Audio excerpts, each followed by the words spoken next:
Hello जी, नमस्कार, सत श्री अकाल, अस्सलाम वालेकुम। केम छो, कैसे हैं आप सब लोग। मैं हूं आपकी अपनी ममता सचदेवा, एक बार फिर से आप सबके साथ में।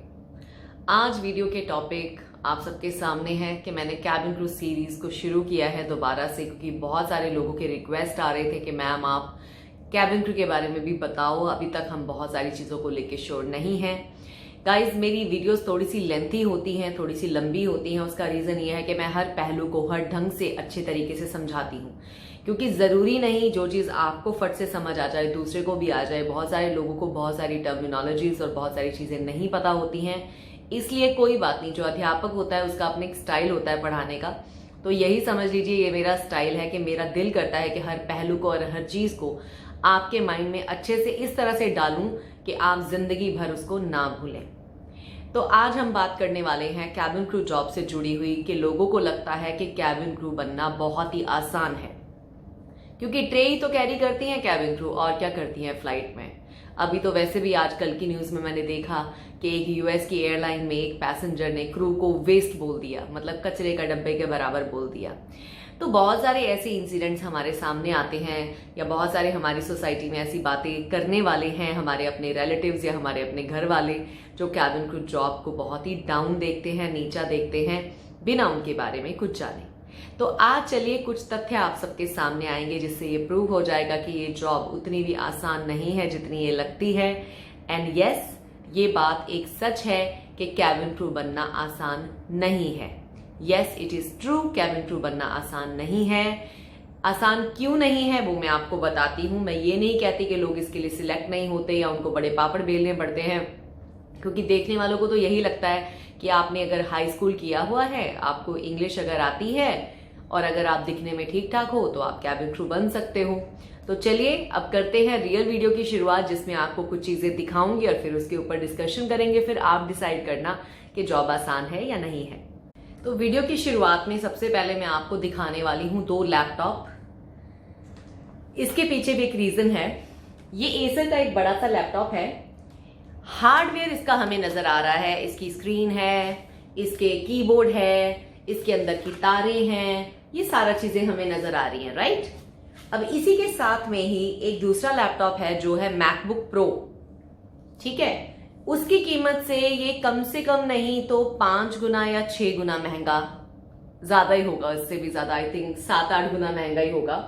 ये मैकबुक प्रो है, इसकी भी स्क्रीन है, इसके भी कीबोर्ड है, इसका भी हार्डवेयर है, ठीक है। तो ये दोनों है लैपटॉप, काम सिमिलर करते हैं, लेकिन दोनों के फीचर्स डिफरेंट हैं, दोनों की चीजें डिफरेंट हैं। लेकिन क्या वो हमें दिखती हैं? जब हम पहले लैपटॉप को उठाते हैं, हाथ में पकड़ते हैं, तो हमें क्या नजर आता है? हमें नजर आती है लैपटॉप है, स्क्रीन है, छोटे बड़े साइज का है, उसका कीबोर्ड है, जो उसका हार्डवेयर है, तारे हैं, उसके अंदर जो मशीन है, हमें वो नजर आता है। लेकिन उसके अंदर जो रियल ये काम करता है, क्या वो हमें नजर आता है आंखों से? नहीं नजर आता, राइट। तो वैसे ही जब हम कैबिन क्रू बनने के लिए अप्लाई करते हैं, अपना सीवी देते हैं, या हम अपने आप को जाके प्रेजेंट करते हैं, रिक्रूटर के सामने खड़े होते हैं, तो हम भी इस लैपटॉप की तरह हैं। उसको हमारा हार्डवेयर नजर आ रहा है, बाहर से हम कैसे हैं, मतलब लुक कैसी है, बाल कैसे बनाए हैं, कपड़े कैसे डाले हैं, चलने फिरने का ढंग दिख जाएगा। लेकिन आपके अंदर से आप कैसे इंसान हैं, आप किस तरह से बात करते हैं, आपके अंदर क्या क्वालिटीज हैं, जिनको बेसिकली हम सॉफ्ट स्किल्स बोलते हैं। जैसे कंप्यूटर का या लैपटॉप का हार्डवेयर होता है, जो उसकी बाहर की चीजें जो मैंने अभी आपको बताई दिख रही हैं, उसका सॉफ्टवेयर होता है जो उसके अंदर टेक्नोलॉजी होती है। एक और छोटी सी एग्जांपल देती हूँ। फोन पे बात करने के लिए फोन हमें 2000 रुपए का भी मिलता है, 20,000 का भी मिलता है और लाख रुपए का भी मिलता है। उसके अंदर की क्वालिटीज, फीचर्स, सॉफ्टवेयर्स का फर्क होता है। वैसे ही जब एक बंदा क्रू बनने के लिए कोई क्रू जाती है या जाता है, तो वो बाहर से टिप टॉप हो सकता है, लेकिन जरूरी नहीं उसके अंदर के स्किल्स भी उतने ही काम के हों। जैसे कि हम कई बार कोई फोन्स देखते हैं, दिखने में बहुत सुंदर होते हैं, बहुत सारे ब्रांड्स हैं, चीपर ब्रांड्स हैं, जिनके फोन दिखने में लुक अमेजिंग होती है, लेकिन उनके अंदर कुछ नहीं होता, उनके अंदर उतनी मेमोरी नहीं होती, उतने फीचर्स नहीं होते। वैसे गाड़ियों में भी ऐसा होता है, दिखने में गाड़ियां बाहर से बहुत सुंदर है, लेकिन उनके फीचर्स नहीं होते। वैसे ही बहुत सारे लोग हैं जिनके रिश्तेदार या जिनके भाई बहन उनको ये बोल देते हैं, अरे तुम तो बहुत टॉल हो, सुंदर हो, अरे तुम्हें तो ऐसे नौकरी मिल जाएगी। अब इसी बात पे मुझे एक इंसिडेंट याद आता है अपने घर का, कि एक बार तब मेरी नई नई शादी हुई थी, तो हमारे कुछ रिलेटिव्स मिलने के लिए आए, तो वो अपनी बेटी को साथ ले आए। तो मुझे आके कहते हैं कि चलो, अच्छा तुम एयर होस्टेस हो? मैं कहा हाँ जी, क्योंकि इंडिया में कैबिन क्रू नहीं बोलते हैं, होस्टेस बोलते हैं। तुम एयर होस्टेस हो? मैं कहा जी मैं एयर होस्टेस हूँ।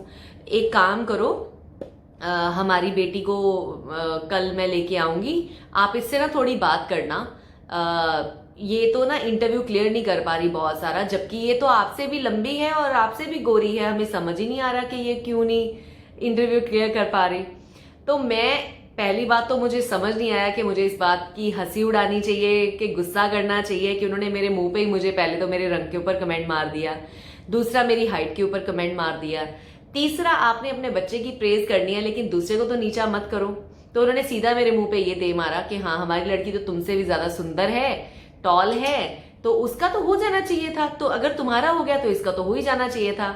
तो बात वही आती है कि हमारी सोसाइटी में अभी भी लोग सिर्फ बाहर के कवर्स को देख के ही जज कर लेते हैं कि ये चीज ठीक होगी, लेकिन अंदर के उसके फीचर्स, अंदर के उसके सॉफ्टवेयर को, अंदर की उसकी क्वालिटीज को नहीं देखते।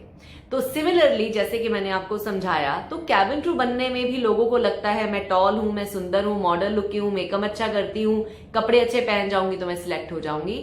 ऐसा बिल्कुल भी नहीं है। तो अब मैं आपको इंपॉर्टेंस बताती हूं हार्डवेयर वर्सेस सॉफ्टवेयर।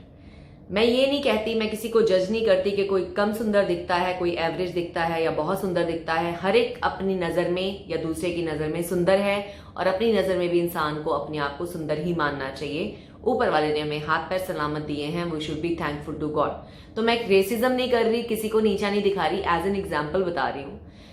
कई बार आपको फ्लाइट में बहुत ही एवरेज नॉर्मल लुकिंग लोग भी नजर आते हैं, तो लोग कहते हैं अरे इसकी तो हाइट नहीं है, दिखने में ठीक नहीं है, जैसे मुझे भी कहा गया इसको किसने कैबिन क्रू बना दिया। तो आपको ये बताते हुए मुझे शर्म नहीं आ रही कि कैबिन क्रू बनने के लिए ना आपकी लुक जो है या आपकी हाइट जो है, यस मैटर करती है, हार्डवेयर मैटर करता है, लुक मैटर करती है आपकी, लेकिन उससे ज्यादा मैटर करते हैं आपके स्किल्स। कंपनीज ऐसे एम्प्लॉयज कभी भी हायर नहीं करना चाहती कि जो दिखने में तो मॉडल रूपी हो, लेकिन आए दिन या तो अपने कोलीग्स के साथ लड़ झगड़ रहे हों, या पैसेंजर्स को उल्टे जवाब दे रहे हों, या जब उनको वो एक डिफिकल्ट ट्रेनिंग होती है 1.5 महीने से लेके 6 महीने की, depending on the airline you are working for. ये मैं प्राइवेट ट्रेनिंग की बात नहीं कर रही गाइस, मिक्स मत कीजिएगा। जो ये बाहर हमें गली मोहल्लों में इंस्टीट्यूट मिलते हैं, मैं उस ट्रेनिंग की बात नहीं कर रही। मैं एयरलाइन में सिलेक्ट होने के बाद की जो एयरलाइन हमें ट्रेनिंग देती है स्टाफ को, मैं उसकी बात कर रही हूं। तो वो हाँ ट्रेनिंग, अगर क्रू मेंबर एग्जाम पास करने के काबिल नहीं है, उसका ये दिमाग मिसिंग है, या उसमें स्किल्स नहीं है, बोलने का तरीका नहीं है, चलने फिरने का ढंग नहीं है, जिन्हें हम सॉफ्ट स्किल्स बोलते हैं, अगर उसमें वो मिसिंग है, तो अगर वो मॉडल लुकिंग है, चाहे वो ऐश्वर्या राय की तरह दिखता है, चाहे सुष्मिता सेन की तरह दिखती है, डजंट मैटर। कंपनी को बंदा चाहिए जिसमें स्किल्स हो। और अब इसके बाद हम बात करने वाले हैं कि स्किल्स क्या होने चाहिए कैबिन क्रू में। और अगर आपने इस प्रोफेशन में आने वाले टाइम में आना है, तो इन सारी चीजों को अगर आपने सीरियस नहीं लिया, तो खाली अगर आप अपनी लुक पे गुमान कर रहे हैं ना, खाली उस लुक की वजह से आपको नौकरी बिल्कुल नहीं मिलेगी। तो इतना तो आपको समझ आ गया होगा कि कैबिन क्रू बनने के लिए यस लुक्स मैटर करती हैं, लेकिन बिल्कुल ऐसा मॉडल लुकिंग की बात नहीं होती। अच्छी लुक्स हों, फीचर्स अच्छे हों, फेस अच्छा है, हाइट अच्छी है। फेस अच्छे से मतलब है कि बहुत ज्यादा ब्रेकआउट वाली स्किन नहीं होनी चाहिए, बहुत ज्यादा ब्लैमिशेस, बहुत ज्यादा जिसको हम एक्सेस में बोलते हैं। एक आधा पिंपल तो यार किसी को भी निकल आता है, डजंट रियली मैटर। आपके दांत अच्छे होने चाहिए। दांत अच्छे का मतलब है कि टूटे नहीं होने चाहिए दांत आपके। अगर आपके बिल्कुल लाइन में मेरी तरह दांत नहीं भी है, एक आधा ऊपर नीचे भी है, लेकिन आपकी स्माइल प्यारी है, दैट्स इनफ। तो इतना डरिए मत अप्लाई करने से पहले। ये तो है हार्ड स्किल्स जो हमारी बॉडी देखने पे लोगों को पता चलते हैं कि आपकी हाइट ठीक है, आपका जो एक बॉडी पोस्चर है, या कोई फिजिकल आपको प्रॉब्लम नहीं है कि मतलब लेग लचक है, या हाथ नहीं चलता, या जो लोग फिजिकली अनफिट हैं, तो उन लोगों को कंपनीज हायर नहीं करती हैं एयरलाइंस में अनफॉर्चुनेटली। लेकिन अब हम आते हैं सॉफ्ट स्किल्स के ऊपर। तो सॉफ्ट स्किल्स क्या हैं और ये हमारी लुक से ज्यादा क्यों कीमती हैं? सबसे पहले आती है कम्युनिकेशन। कम्युनिकेशन, अब आप कहेंगे कि कम्युनिकेशन हम तो बात कर ही रहे हैं आपस में। कम्युनिकेशन का रियल मतलब मैं अगर कहूं तो हमें कभी समझाया ही नहीं गया। जब मैं छोटी थी या मैं बड़ी हो रही थी, स्कूल में कॉलेज में, हमें कभी नहीं समझाया गया। क्यों नहीं समझाया गया? अगर दो लोग बात कर रहे हैं, कितने डिस्टेंस पे एक दूसरे के बीच में, मतलब कितना डिस्टेंस हम में होना चाहिए, क्या हमें कभी किसी ने सिखाया है? क्या हमें किसी ने सिखाया कि टोन ऑफ वॉइस आपकी कितनी होनी चाहिए? या क्या हमें किसी ने कभी सिखाया कि आप जब किसी से बात कर रहे हैं, मेल से या फीमेल से, तो आपने अपनी नजरें कहाँ पे टिकानी है? उनकी लिप्स की तरफ देखना है, नाक की तरफ देखना है, या माथे की तरफ देखना है? या ये कभी समझाया गया है कि बोलते हुए आप जब अगर कोई बात कर रहा है तो उसको टोकना है या नहीं टोकना है, कब अपनी बात किस तरीके से रखनी है? तो ये सारे जो टैक्स होते हैं ना, छोटे छोटे, ये कम्युनिकेशन स्किल का हिस्सा होते हैं। तो बेसिकली अच्छे कम्युनिकेशन स्किल्स एक कैबिन क्रू मेंबर में होने बहुत ही जरूरी हैं, क्योंकि तरह तरह के लोगों से आपने मिलना है। तो आप अगर उनकी बात ढंग से सुनेंगे नहीं, समझेंगे नहीं, एक्नॉलेज नहीं करेंगे, या आपकी कम्युनिकेशन स्किल अच्छा नहीं होगा, तो ऑफकोर्स आप उस क्लाइंट को खो देंगे। मिसकम्युनिकेशन या लड़ाई झगड़ा भी आपका हो सकता है, बिटवीन कोलीग्स भी हो सकता है, या आपके या पैसेंजर के बीच में भी हो सकता है। तो आपकी इंटरेक्शन, आपकी कम्युनिकेशन आपको अच्छी करनी पड़ेगी। हाँ, लैंग्वेज अलग चीज होती है, कम्युनिकेशन अलग चीज होती है। लैंग्वेज तो हो गया कि आपको हिंदी आती है, तमिल आती है, मलयालम आती है, आपको कन्नड़ आती है, या आपको पंजाबी आती है, इनफैक्ट इंग्लिश आती है। इंग्लिश, ये सारी चीजें जो है वो लैंग्वेज का हिस्सा है। लेकिन अगर मैं सॉफ्ट स्किल्स की बात करूं तो किस तरीके से आप अपना मैसेज दे रहे हो, किस तरीके से आप दूसरे की बात को एक्नॉलेज करते हो, किस टाइम पे कितना बोलते हो, वो सारी चीजें जो होती हैं वो कम्युनिकेशन स्किल्स का हिस्सा होती हैं। अब मैं देखिए पूरे कम्युनिकेशन स्किल के ऊपर अभी फिलहाल इस वीडियो को नहीं खींच सकती, तो आपको एक टास्क दे रही हूं कि communication skills, good communication skills के ऊपर आप आर्टिकल्स 2-4 पढ़ेंगे तो उसकी कुछ बारीकियां आपको समझ आ जाएंगी। जो बातें मैंने कही हैं वो थोड़ी सी आपको बता देती हूं। जब आप किसी से बात करते हैं तो अगर हम नीचे देख के जमीन पे बात कर रहे होते हैं तो उसको लो कॉन्फिडेंस माना जाता है। तो कभी भी किसी से बात करो, नजर से नजर मिला के बात करो, घूरो नहीं, लेकिन नजर से नजर मिलनी चाहिए। दूसरा, open hand gesture, open hand posture होना चाहिए। फिंगर्स कभी नहीं करनी चाहिए। इसके ऊपर मैंने पहले भी एक वीडियो बनाई थी जिसपे लोगों ने काफी बवाल मचा दिया था कि आपने तो जी वो फिंगर्स करके नहीं दिखाई, जैसे फिंगर्स नहीं करनी चाहिए। तो अरे यार, मैं किसी की बहू बेटी हूं, तुमने जरूरी मेरे से फिंगर्स करवानी है कि ये वाली फिंगर यूज करो या ये वाली फिंगर ना यूज करो? मैंने आपको कोड वर्ड में समझा दिया, आपको इतना ही समझ आना चाहिए कि ये फिंगर्स के साथ बात नहीं करते। कोई भी फिंगर्स का मतलब गलत हो सकता है। ओपन हैंड्स के साथ बात करते हैं। जब भी किसी से बात करते हैं, हाथों को छुपा के बात करना भी अच्छा माना नहीं जाता है। हाथों को छुपा के बोलने वालों को लो इन कॉन्फिडेंस माना जाता है, या वो खुद छुपा रहे हैं ऐसा माना जाता है। उसके अलावा टोन ऑफ वॉइस, अगर कोई इंसान आपके बहुत ही करीब खड़ा होकर बात कर रहा है, आपने और उस बंदे में एक आपकी आर्म लेंथ का, मतलब जहां तक आपकी बांह लंबी जाती है, आपका हाथ जाता है, आप में और दूसरे बात करने वाले में कम से कम इतना डिस्टेंस होना चाहिए। आपको किसी के ऊपर चढ़ के बात नहीं करनी, आपके मुंह में से स्पिट नहीं निकलना चाहिए जब आप बात करते हैं। क्योंकि बहुत सारे टाइम मैंने नोटिस किया है जब लोग बात कर रहे होते हैं किसी से, तो उनकी स्पिट जो है ना वो किसी दूसरे के ऊपर जाके गिर जाती है। सो मेक श्योर कि आप ऐसा ना करें। तो ये वैलिड पॉइंट्स हैं। ऊपर से बहुत तेज और बहुत स्लो, इतना धीमा मत बोलो कि अगले को सुनाई ना दे, इतना ऊंचा मत बोलो कि उसके कान ही फट जाए। तो ये कम्युनिकेशन स्किल का हिस्सा है। उसके बाद स्पीड ऑफ वर्ड्स, इतना तेज स्पीड लेके बड़ बड़ बड़ बड़ बड़ बड़ मत बोलो कि दूसरे को तुम्हारा मैसेज समझ ना आए, और इतने स्लो भी मत बोलो कि दूसरा बोर हो जाए। तो मिडल में। बाकी जो लोगों को स्पीच में कोई प्रॉब्लम है, स्टैमर करते हैं, कुछ स्पेशल केसेस हैं, वो एयरलाइंस मेरे हिसाब से उन लोगों को एक्सेप्ट नहीं करती है फ्लाइट्स में, अनफॉर्चुनेटली, क्योंकि बहुत सारे लोग इस चीज पे पूछते हैं। तो ये मैंने आज टॉपिक ओपनली आप सबके साथ शेयर किया है। तो ये कुछ एक चीजें हैं कम्युनिकेशन स्किल्स की। गाइज, हर चीज के ना मतलब बहुत होते हैं, और हमारे खास करके इस प्रोफेशन में इन चीजों को बहुत तवज्जो दी जाती है।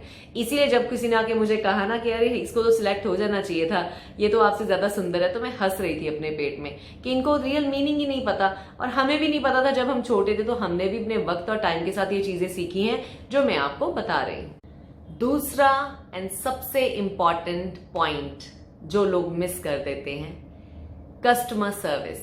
सो आपको पता होना चाहिए एक्सीलेंट कस्टमर सर्विस के बारे में। एज अ फ्रेशर अगर आपके पास एक्सपीरियंस नहीं है और आप इंटरव्यू के लिए जाते हो, तो वो आपसे अगर क्वेश्चन करते हैं कि मान लीजिए आपकी फ्लाइट में कोई पैसेंजर को कोई कंप्लेन करना है, तो आप उसको कैसे सॉल्व करोगे? तो आप तो वहां खड़े हो जाओगे, आप तो कहोगे नहीं मैंने तो नौकरी नहीं की है कभी भी। तो क्या कभी घर में आपने प्रॉब्लम सॉल्व नहीं की है? ये सारे स्किल्स जो मैं अभी आपको बताने वाली हूँ एक्सीलेंट कस्टमर सर्विस वाले, ये आपने घर में भी कभी ना कभी अपनाए होंगे। सब्जी घर में खत्म अगर हो जाती है हमारी किचन में, तो हम अचार के साथ रोटी खा लेते हैं ना।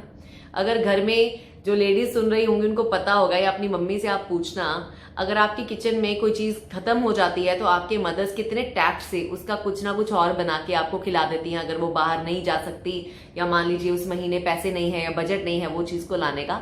तो हमारे जो पेरेंट्स या हमारे घर वाले ना, ये सारी चीजें हमें बहुत पहले से ही सिखाते हैं, लेकिन क्योंकि हमने कभी उनको उन तरीके से जोड़ा नहीं है इसलिए हम सोचते नहीं है। तो एक्सीलेंट कस्टमर सर्विस क्या है? बेसिकली कस्टमर की एक जो सेटिस्फेक्शन है, खुशी है, उसको आपने पूरा करना है। एक पैसेंजर ने पैसे दिए हैं फ्लाइट में आने के, बैठने के, अगर मान लीजिए उसकी स्क्रीन नहीं चल रही जिसपे उसने इन फ्लाइट एंटरटेनमेंट देखना है, टीवी लगा होता है एक फ्लाइट में, वो नहीं चल रहा, या सीट है, सीट ना पीछे रिक्लाइन कर सकते हैं, उसको थोड़ा कंफर्टेबल कर सकते हैं, वो नहीं चल रहा, या मान लीजिए पैसेंजर वेजिटेरियन है, आपके पास वेजिटेरियन खाना नहीं है, तो आप कैसे मैनेज करोगे? इस तरह के क्वेश्चंस आपसे इंटरव्यू में पूछे जाते हैं। तो बेसिकली क्या है इसका सिंपल एक आंसर ये बनता है, या आपने अपने आप में झांकना है कि आप में एक्सीलेंट कस्टमर सर्विस स्किल्स हैं कि नहीं है। सबसे पहले तो आपने यही सोचना है कि भाई पहले सुनो बंदे की प्रॉब्लम को, क्योंकि जो भी इंसान प्रॉब्लम कह रहा है वो अपनी बात तुम्हें कहना चाहता है। तो सुनना भी एक कला है। हम लोग क्या करते हैं, कई बार किसी की प्रॉब्लम को सुनने से पहले उसको जज कर लेते हैं कि इसने मुझे इसी चीज के बारे में कंप्लेंट करना है, लेकिन बात होती किसी और चीज के बारे में। तो सुनना कस्टमर को, उसकी बात को समझना, उसके बाद निचोड़ पे आना कि हम इसके लिए क्या कर सकते हैं ताकि कस्टमर को लूज नहीं करना है। Basically you have to win a customer every time. Companies हमेशा ये चाहती हैं कोई भी कस्टमर वो उनकी फ्लाइट से कभी भी नाराज ना जाए। तो वो आपको ये नहीं कह रहे कि आपने 100 के 100% सारे कस्टमर्स को सेटिस्फाई करना है, पर वो ये देखना चाहते हैं आप में इंटरव्यू में कि क्या आप में वो जज्बा है या आपको वो स्टेप्स पता है जिससे कि आप एक कस्टमर को विन कर सकते हो। सुनने से कस्टमर की प्रॉब्लम को समझो, ऑल्टरनेटिव्स ऑफर करो कि चलो ये चीज नहीं है सर, मैं आपको, चलो आपने कोक मांगी है, मेरे पास पेप्सी है, मैं आपको दे देती हूँ। चलो पेप्सी नहीं है तो मैं आपको स्प्राइट दे देती हूँ। चलो सर स्प्राइट नहीं है तो मैं आपको मिरिंडा दे सकती हूँ। चाहे वो चारों ऑप्शंस आपके मना कर दे, लेकिन इंटरव्यूअर या एयरलाइन वाले ये देखते हैं कि आपने ट्राई किया कि नहीं किया, और आप किस हद तक ट्राई करोगे, कितना ज्यादा आपने ट्राई किया, उसको कहते हैं कस्टमर सर्विस अच्छे स्किल्स होना। क्योंकि जो सेल्स में और कस्टमर सर्विस में एक चीज आप लोग पता होनी चाहिए कि never give up on customer. तो आपने कभी गिव अप नहीं करना, हमेशा अपनी ट्राई देनी है। अगर कोई चीज नहीं भी अवेलेबल है, आपने कस्टमर को किसी और तरीके से खुश करने की कोशिश करनी है। तो ये सारी चीजें जो है ना इंटरव्यू में, छोटे छोटे एग्जाम्पल्स में, छोटे छोटे क्वेश्चंस में आपसे पूछते हैं, वो ये जानना चाहते हैं कि क्या आपको रियल में इन चीजों का पता है या नहीं पता है। And let me tell you, mostly लोगों को नहीं पता होता। तो चलिए आज मैंने दो मेन आपको फैक्टर्स जो हैं, दो चीजें सबसे इंपॉर्टेंट कैबिन क्रू बनने के लिए, ये दो सबसे इंपॉर्टेंट हैं, उनको थोड़ा सा एक्सप्लेन करा है। उसके अलावा कुछ एक मैंने छोटे से नोट्स बनाए हैं जो आपके काम आ सकते हैं, ये मैं आपको एड ऑन देके जा रही हूँ। तो आप में अच्छे सोशल स्किल्स होना बहुत जरूरी है अगर आप फ्लाइट अटेंडेंट बनना चाहते हैं। And let me tell you, flight attendant, cabin crew, air stewardess, air hostess सब सेम चीज होती है, इसलिए मैं डिफरेंट डिफरेंट वोकैब यूज करती हूँ ताकि आपको समझ आए।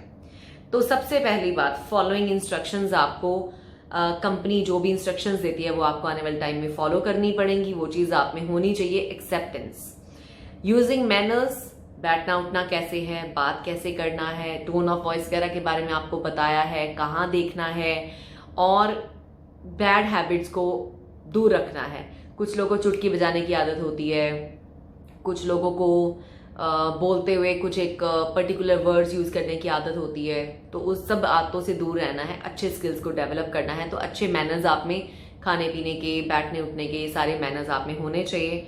पॉजिटिव एटीट्यूड होना चाहिए। पॉजिटिव एटीट्यूड को प्रूव कैसे करोगे आप? किसी नेगेटिव सिचुएशन में भी जब आप किसी अच्छी चीज को देखते हो तो उसको हम कहते हैं पॉजिटिव एटीट्यूड होना। आने वाली फॉलोइंग वीडियोस में इसके ऊपर मैं और इलेबोरेट करूंगी। Working with others as a cabin crew, आप लोग अकेले काम नहीं करते, आप एक टीम में काम करते हैं। तो ये जरूरी है कि अगर आप टीम में काम करना नहीं जानते, लोगों से घुलना मिलना नहीं जानते, तो ये जॉब आपके लिए नहीं है। तो ये स्किल आपको अपने में डेवलप करना है। अच्छी हाइजीन प्रैक्टिस होनी चाहिए, फ्लाइट्स पे हैंड वॉश करना। तो वो चीज़ आपसे ऑफकोर्स इंटरव्यूअर उस दिन कैसे देखेगा, आपकी लुक से। अगर आप कितने ज़्यादा अपने आप को अच्छे वेल ग्रूम करके जाओगे, उससे आपकी पर्सनैलिटी से कुछ एक चीज़ें वो देख के ही जज करते हैं। यूजिंग पोलाइट वर्ड्स, अपनी स्पीच में कई बार कुछ एक वर्ड्स होते हैं थोड़े हार्श होते हैं, उनको पोलाइट वे में भी बोला जा सकता है। इसके ऊपर भी आने वाले टाइम में हम कुछ वीडियोस में इलेबोरेट करेंगे। ग्रीटिंग करना, ऑफ कोर्स किसी से भी आप मिलो, हमारे कल्चर्स में तो ये सिखाया जाता है कि कोई अनजाना मिलता है तो उससे हाय हेलो मत करो, उससे नहीं मिलो, हमारे कल्चर का हिस्सा है। लेकिन अगर मैं फॉरेन कंट्रीज की बात करूं तो इस चीज को बहुत रूड माना जाता है। और यहाँ पे क्योंकि इस तरह की कोई बात नहीं कि कोई आप किसी की तरफ देखो तो कोई आपको गलत तरीके से देखेगा, ऐसा है भी नहीं है। तो हम लोग तो यहाँ पे रोड पे चलते हुए भी अगर कोई स्ट्रेंजर भी होता है, अगर उससे आंख मिलती है तो हम लोग स्माइल पास करते हैं। तो it's not harm to pass a smile every time you meet a customer और यू मीट इंटरव्यूअर और मीट योर फ्रेंड। तो इसको अभी से अपनी हैबिट बना लो। The more you smile the more chances you have to get selected. Waiting and having patience is the key. क्योंकि हर जॉब अभी डिफिकल्ट होती जा रही है, बहुत सारे लोग बहुत सारी प्रॉब्लम्स में से निकल रहे हैं, ट्रैवल करेंगे आने वाले टाइम में, तो लोग थोड़े से इम्पेशेंट होंगे, लड़ाई झगड़ा, प्रॉब्लम्स, थोड़ा गुस्सा। तो आप में एज अ स्टाफ क्या होनी चाहिए, पेशेंस। तो पेशेंस बहुत जरूरी है। अब पेशेंस का एग्जाम्पल आप कैसे इंटरव्यू वाले दिन आप दिखा सकते हो कि मान लीजिए आपकी टर्न आनी थी, लेकिन उन्होंने कहा कि 9 बजे इंटरव्यू है, 9:30 बज गए या 10 बज गए। तो अगर आप गुस्से में आ गए, इम्पेशेंट हो गए, तो उनको समझ आ जाएगी कि आप में पेशेंस नहीं है। तो थोड़ी पेशेंस करके ठंडे मते से बैठे रहना, चुप करके। तो पेशेंस अगर आप में नहीं है तो डेवलप कर लो। इस जॉब में बहुत सारी पेशेंस की जरूरत पड़ती है। बीइंग अ गुड लिसनर, तो सुनना, जब मैं पहले भी कहा है, सुनना बहुत जरूरी है, कलीग्स को भी और कस्टमर्स को भी। उसका रीजन ये है कि पूरी बात सुने बगैर आपको पूरी स्टोरी पता नहीं होती और आप गलत डिसीजन भी ले सकते हैं। तो सुनना बहुत जरूरी है। अंडरस्टैंडिंग पर्सनल स्पेस, और अपनी हदों में रहना है भाई, अपनी स्पेस में रहना है बेसिकली। अपनी आई मी माई सेल्फ छोड़ के थोड़ा सा अपनी टीम के साथ घुलना मिलना है, थोड़ा पीपल पर्सन बनना है, थोड़े अपने इन सारे स्किल्स को जो अभी मैंने आपको बताए हैं, छोटे छोटे हैं, ये पता है वर्ड्स इतने छोटे छोटे हैं लेकिन इनके मतलब बहुत बड़े हैं। तभी मैंने ये आज वीडियो भी बड़े आराम से और पेशेंस से बनाई है। आई नो लंबी खिंच गई बहुत ज्यादा वीडियो, पर ये बहुत ज्यादा तेज बोलने वाला टॉपिक था नहीं, ये आराम से ही बात करने वाला टॉपिक है और समझने वाला टॉपिक है। तो आज इस वीडियो से टेक अवे क्या है, आपने अगर कैबिन क्रू बनना है, कैबिन क्रू बनना ईजी नहीं है, क्योंकि लुक के अलावा आपको बहुत सारे सॉफ्ट स्किल्स भी डेवलप करने पड़ते हैं, जिसमें से सबसे नंबर 1 पे है आपके good communication skills, interpersonal skills और आपकी कम्युनिकेशन। तो अगर ये सारी चीजें आप में अच्छी नहीं हैं तो आप इस प्रोफेशन के लिए नहीं बने हैं।